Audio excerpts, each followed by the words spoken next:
Yo, welcome to the channel if you're new here, and welcome back if you're not. It is shot by Curt. Today's video, first impressions of the Canon C70, a 3-year-old camera, and why did I buy it in 2023. The custom buttons. I definitely like the custom buttons a lot because there's, I think, 13 or 14 of them. You can set them all to different things.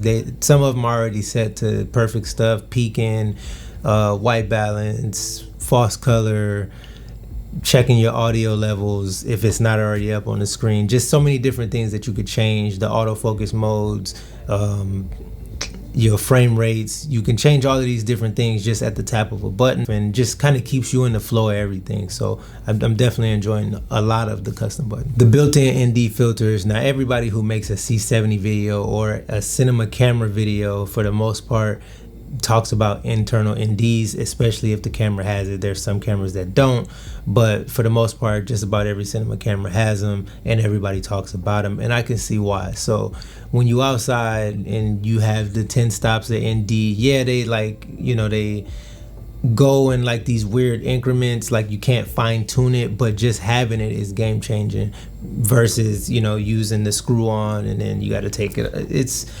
I enjoy having the internal NDs, period. So the audio options. I love the audio options. While it's not full XLR, I didn't have XLR on the R5, so it really didn't matter. But having XLR, 2 XLR inputs, and then you have your channel 3 and 4 where you can do like the 3.5 millimeter jack, where you can use the Rode Video Mic Go or something of that sort. Just having all of these different layers of protection for your audio. You can set your main track for your XLR, and then you can double that track and then record it a little bit lower, or you can set that track to your wireless GoPro, or just all the different options that you can do to get audio. Like, I love it.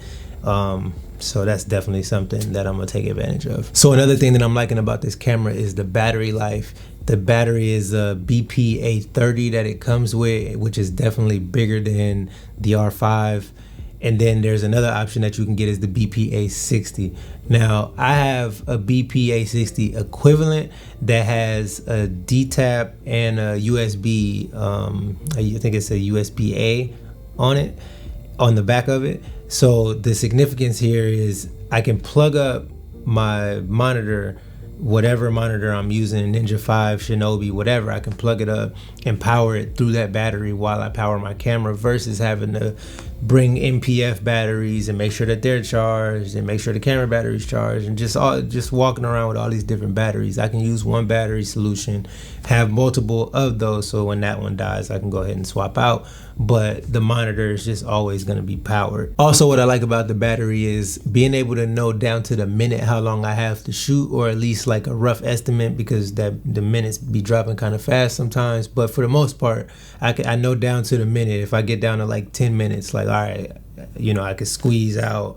Maybe I probably wouldn't go down to the 10 minutes, but just, for example. And I also like the fact that I can use DC power to power the camera if I'm sitting the camera on sticks and I'm by a plug. Now, mind you, these are just my first impressions. When I have some more time with the camera, I'll come with a review or just more of an overview of what I feel about the camera, what I like and what I don't like. But I still have my Canon R5. I needed this to be my workhorse versus the Canon R5. I've outgrown the Canon R5 for the type of work that I do right now, but it is still an essential part of my kit. Like and subscribe for the good vibes.